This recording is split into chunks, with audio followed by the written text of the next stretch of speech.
हरियाणा के बजट को लेकर भाजपा के राष्ट्रीय सचिव ओम प्रकाश धनखड़ का ये कहना है कि बजट जो है विजनरी है और हरियाणा के भविष्य को ध्यान में रखकर पेश किया गया है। दरअसल आपको बता दें कि बीते दिनों जो बजट पेश हुआ उस पर विपक्ष की ओर से कड़ी प्रतिक्रिया देखने को मिली थी, तो वहीं इस पर अब ओम प्रकाश धनखड़ की ओर से बड़ा बयान सामने आया है। उनका कहना है कि देश में अपना AI बने, इसके लिए एक पोर्टल आया है और इस पर केंद्र की सरकार ने बजट में प्रावधान किया है और उसी की तर्ज पर हरियाणा में इसका प्रोविजन किया गया है। उन्होंने ये कहा है कि जो ये बजट है वो विजनरी है और भविष्य का बजट है। हरियाणा के सीएम ने बतौर वित्त मंत्री इसे पेश किया है। उन्होंने ये भी कहा है कि समाज में जो चुनौतियां हैं उसे ध्यान में रखा गया है और इसके अलावा जल प्रबंधन को लेकर भी जो चुनौतियां हैं उसका ध्यान भी इस बजट में रखा गया है। क्या कुछ कहा एक प्रेस कॉन्फ्रेंस में उन्होंने, आइए आपको सुनवाते हैं। यहाँ पे बाइट लगा देना सारी जितनी भी है उनकी।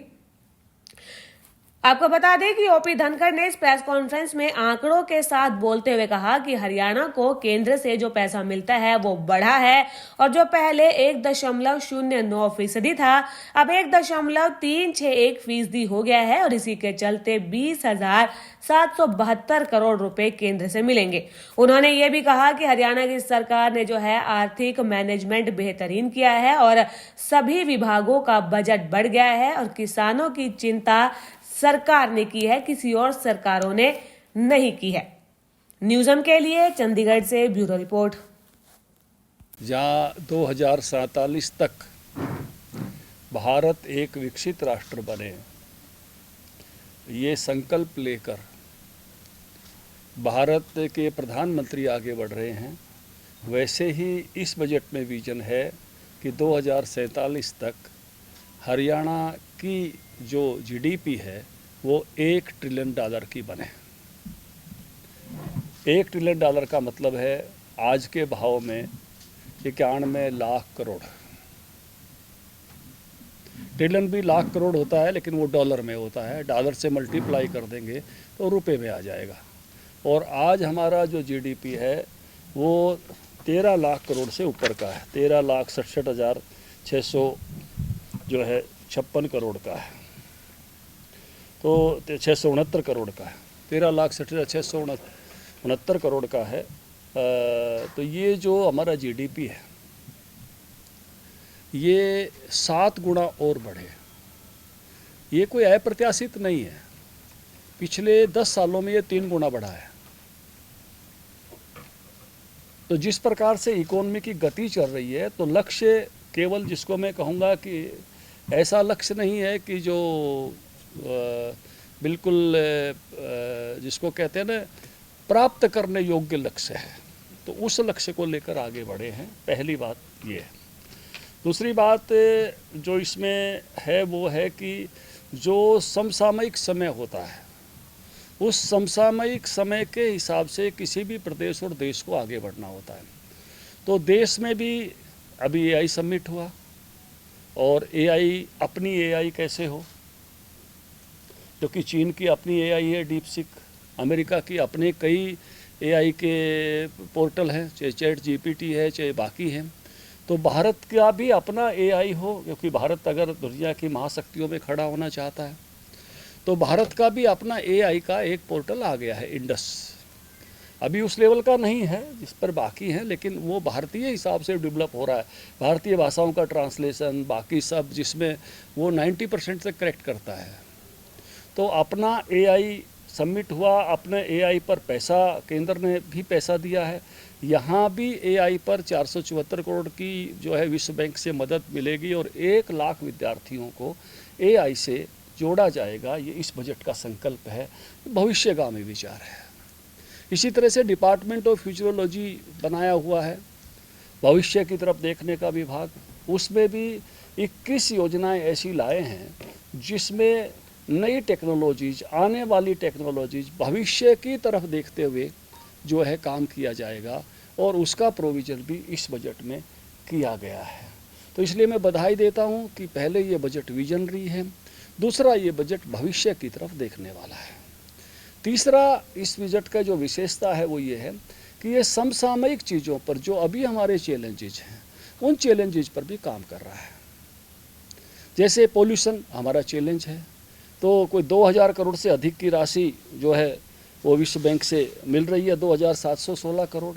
और उसके कारण से हम कैसे PM2.5 को कम करेंगे, जो छोटे माइक्रोन होते हैं हमारे फेफड़ों में जाकर हमको तरह तरह की बीमारियां देते हैं, उसको कम करने का लक्ष्य है। नाइट्रोजन ऑक्साइड कैसे कम करेंगे, अमोनिया कैसे कम करेंगे, जितने भी पोल्यूशन के जो कंटेंट हैं हवा में, उन सब को, चाहे वो PM2.5 हो, चाहे नाइट्रोजन ऑक्साइड हो, चाहे अमोनिया हो, कोई सोडियम ऑक्साइड हो, ग्रीन हाउसेज गैसेज हैं, मीथेन टाइप, इन सब को कम करने के लिए इस पर काम होगा। और इसके लिए हमको विश्व बैंक से मदद मिलने का आश्वासन उन्होंने दिया है। तो मैं कहूँगा कि ये वर्तमान चैलेंजेस को ठीक करने के विषयों में से है। इसी प्रकार से मैं देख रहा हूँ कि बेटर वाटर मैनेजमेंट पर इसमें चिंता है। जो हमारे खेत खराब हो गए हैं ज़्यादा पानी से, उसको ठीक करने की चिंता इस बजट में की गई है। तो जो चैलेंजेज अभी हमारे सामने हैं, जो बसेज बदले जाएंगी, जो पोल्यूशन नहीं करेंगी, इस प्रकार की पोल्यूशन को कंट्रोल करने की बाकी चीज़ों में वो शामिल है। 500 से अधिक ऐसी बसों की चर्चा है। तो ये मैं ये कहूँगा कि जो इस समय के चैलेंजेज हैं सोसाइटी के सामने, जो सामने दिखाई देते हैं, उन चैलेंजेज को भी एड्रेस करने का काम इस बजट में किया गया है। कोई नया टैक्स नहीं है, ये तो बहुत साधारण बात है बहुत वर्षों से, लेकिन बजट उसके बावजूद भी हमारा 10% से ज़्यादा बढ़ा है। और ये बहुत अच्छी बात है कि 10% से अधिक बजट बढ़ा है। कोई नया टैक्स नहीं है, उसके बावजूद 10% से अधिक बजट बढ़ा है। इसमें दूसरी सुंदर बात जो मैं कहना चाहूँगा, मुख्यमंत्री जी ने आर्थिक प्रबंधन बेटर हो, इसके लिए काम करने की कोशिश की है। क्योंकि ये ज़माना ऐसा है, अगर हमने आर्थिक प्रबंधन बेटर नहीं किया तो राज्यों की इकोनॉमी जो फेल होती है, जिनको बीमारू राज्य कहते हैं, वो इसी से होती हैं कि जब हम उनकी उसको जो है एड्रेस नहीं कर पाते अपनी आर्थिक स्थितियों को, और हमारे पर ज़्यादा कर्ज बढ़ जाते हैं, हमारी स्थिति ज़्यादा ख़राब हो जाती है। हमारे GDP का जो 13 लाख करोड़ से ऊपर का है, मैंने अभी आपको चर्चा की, 13,67,000 करोड़ से ऊपर का है, तो उसमें उसके 25% के लगभग हमारे ऊपर अभी कर्ज है। और ये एक हेल्दी सीमा है, जिसको सभी राज्यों के हिसाब से देखेंगे तो इसको ऐसा माना गया है कि 25% तक कर्ज जो है कोई राज्यों पर ऐसा विषय नहीं है कि जिसको हम अतिरिक्त भार के रूप में ले सकें। पंजाब पर 45% से ज़्यादा है उनके GDP का कर्ज। हमारे राजस्थान पर भी 40% के आसपास है, केरल पर भी 38% से ज़्यादा है, बंगाल पर 35% है। कई सारे राज्य ऐसे हैं, उत्तर प्रदेश पे भी 30% से ज़्यादा है, तमिलनाडु पर भी हमारे जितना ही है। तो इसलिए बहुत सारे कुछ राज्यों पर कम भी है, लेकिन ये सीमा ऐसी है जो विद इन लिमिट्स है। इसलिए जो है उन्होंने आर्थिक प्रबंधन पर इसमें काफ़ी ध्यान दिया है। इसके लिए मैं मुख्यमंत्री जी की प्रशंसा करूँगा। उन्होंने जो ध्यान दिया है उन बातों को मैं आपके ध्यान में लाना चाहूँगा।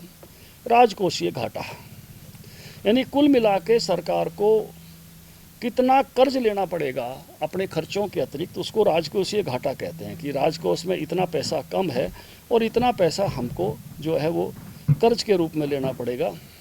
तो ये जो आर्थिक अनुशासन बढ़ाने की कोशिश की है, तो इस बार हमको 40,293 करोड़ रुपये उधार लेने पड़ेंगे। लेकिन इसमें भी एक्चुअल उधार इस बार का देखेंगे तो ब्याज के पैसे निकालकर ये लगभग 11,000 करोड़ के आसपास है, जो हमको बाहर से पैसा जो है एक तरह से यूज इस बार करना पड़ेगा। और ये जो है इसका जो हम उधार ले रहे हैं GDP का जो है 2.6% है कुल GDP का, और इससे इसको काफ़ी घटा के लाए हैं। यानी 10 वर्षों में हमने 2.88 से 2.65 इसको किया है। हम घटाने की तरफ हैं, बढ़ाने की तरफ नहीं है। ये एक अच्छा संकेत है। राजस्व घाटा ये होता है कि हमारे कुल कितने पैसे हमको प्राप्त हुए और जो राजस्व का काम चलाने के लिए कितने कम रह गए। 2 बजट होते हैं, एक कैपिटल बजट होता है, एक रेवेन्यू बजट होता है। रेवेन्यू कोई राजस्व हिंदी में हम कहते हैं।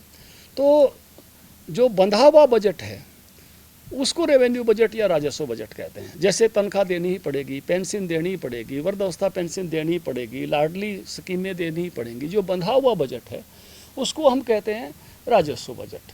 उस राजस्व वाले में कितनी कमी रह गई, मतलब आया सरकार के पास कितना और खर्च कितना होगा, तो 13,188 करोड़ जो है वो इस बार का हमारा राजस्व घाटा है। ये जीडीपी का 1.9% है, 13,188 करोड़ रुपए।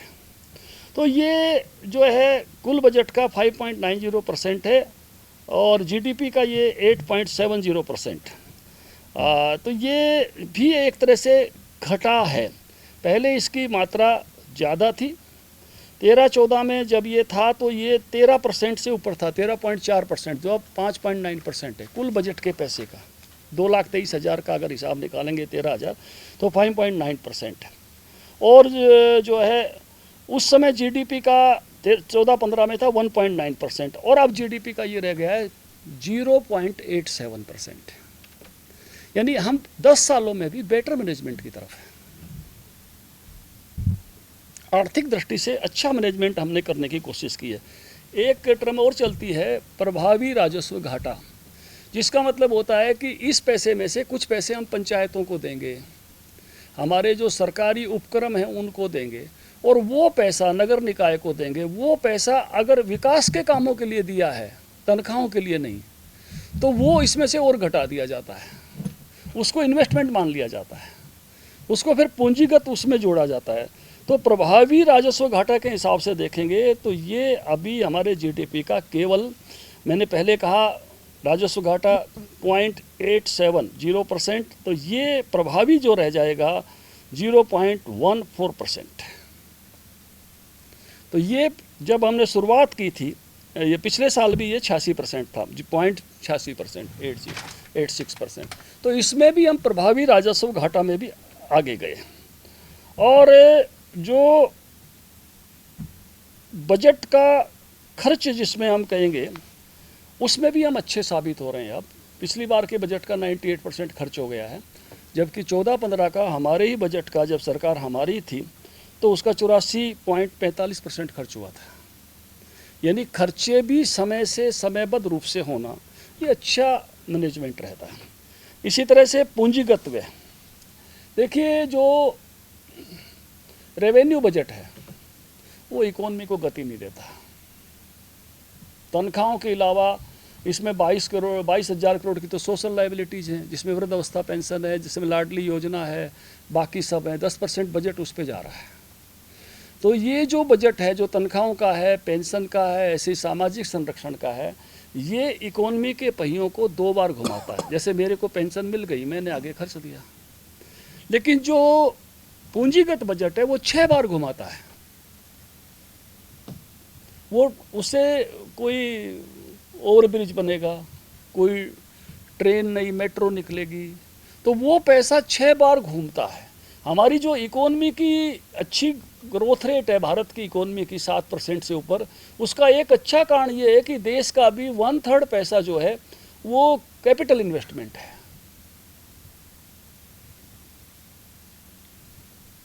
और इसलिए वहाँ देश की इकोनॉमी की गति अच्छी है। यहाँ भी 28,000 करोड़ रुपया पिछली बार की तुलना में, ये जो है पिछली बार 21,207 करोड़ था, ये 28,205 करोड़ है, तो ये बढ़ा है।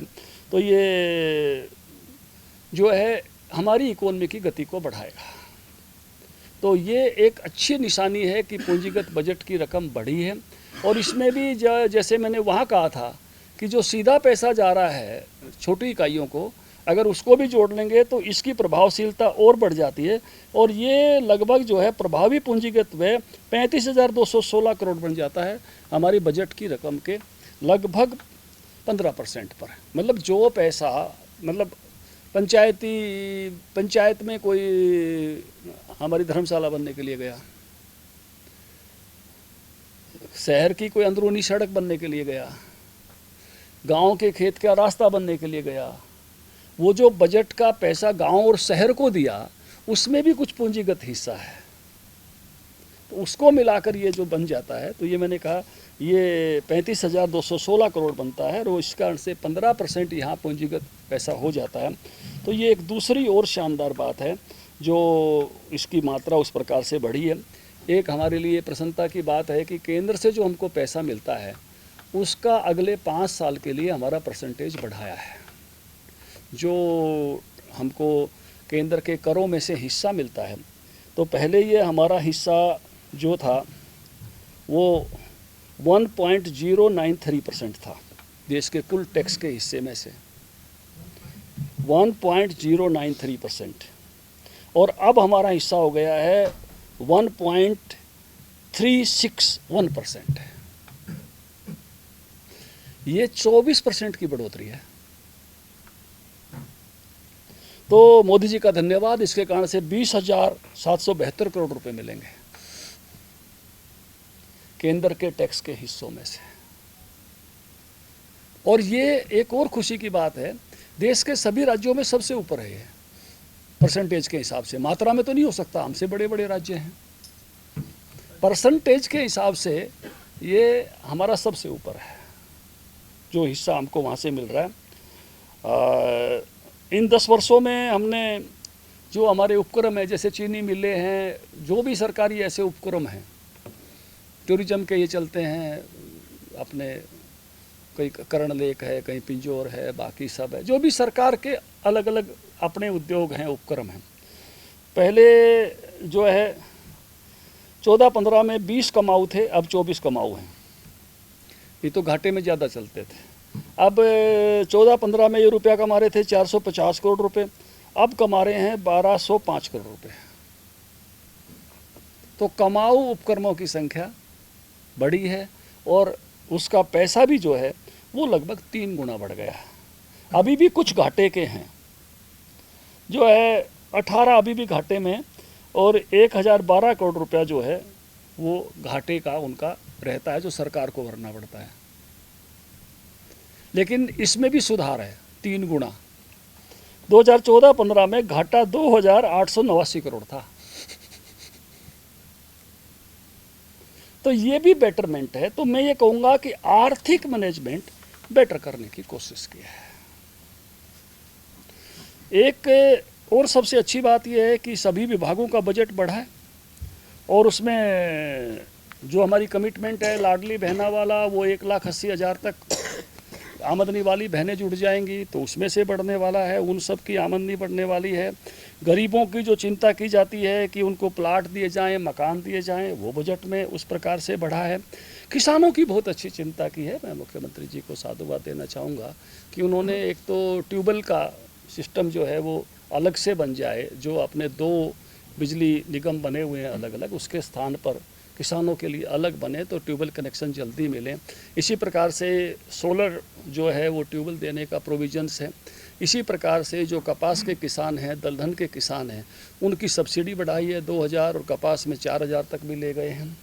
और जो पहले परंपरागत खेती वाला 3 साल तक का था, उसको 5 साल तक जो है 10,000 रुपये देने की घोषणा की है। और एक बात मैं पहले कह चुका हूँ कि जो लवणीय रेसी भूमि है उसको सुधारने के जो है वो इसमें रखा है।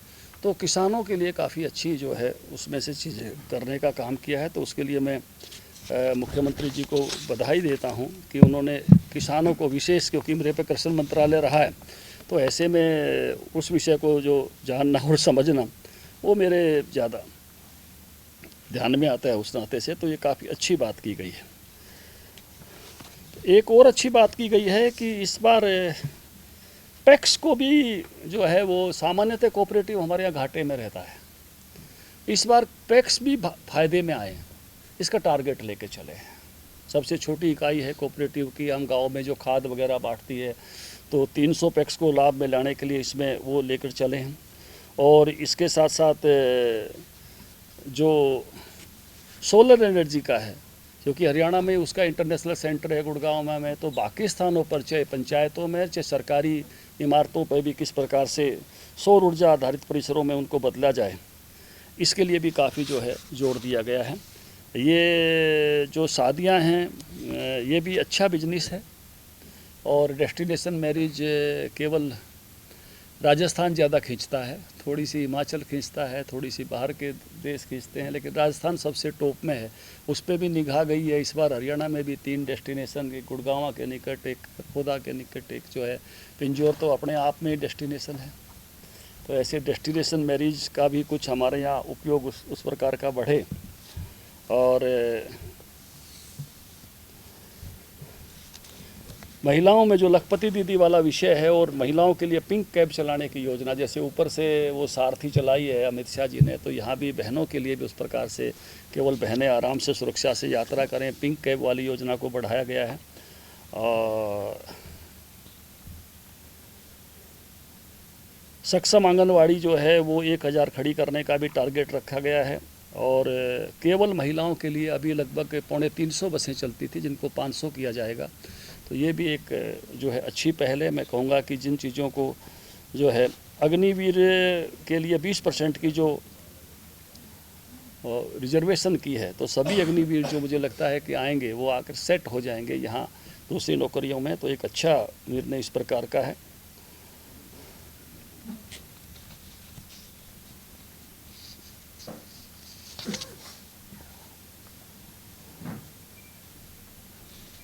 HSIDC अभी ज़मीन लीज पर भी देना शुरू करेगी। ज़मीन बहुत महंगी हो गई है, तो उद्योगपतियों को ये भी मैं मानूंगा कि एक अच्छी पहल है, क्योंकि बहुत सारे उद्योगपति अब इसलिए उद्योग नहीं लगाते कि हरियाणा में ज़मीन के भाव सबसे ज़्यादा हो गए हैं।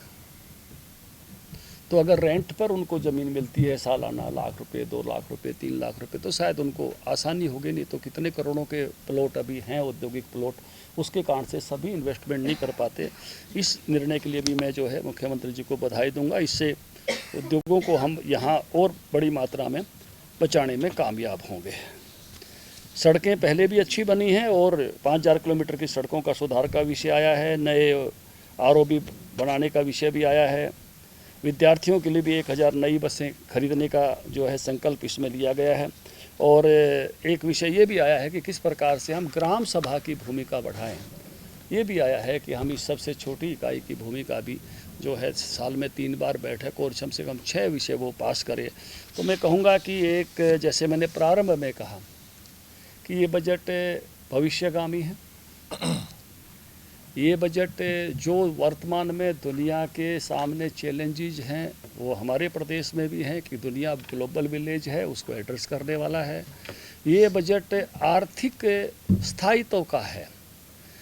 ये बजट ऐसा नहीं है कि जिसको मैं केंद्र के बजट के बारे में कहा था इस बार कि साधारण भाषा में कहना हो तो बच्चों ने कार नहीं खरीदी, प्लाट खरीदा है।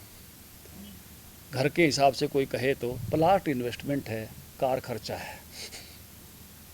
लेकिन केंद्र के बारे में ये कहा मैंने, राज्य के बारे में कहूँगा संतुलन है, इन्वेस्टमेंट भी है, लेकिन नई योजनाओं के लिए पैसा भी खूब दिया गया है। तो इसमें दोनों चीज़ हैं, शायद प्लाट भी है और कार भी है यानी तो मैं नायर जी को इस बजट के लिए बधाई देता हूँ।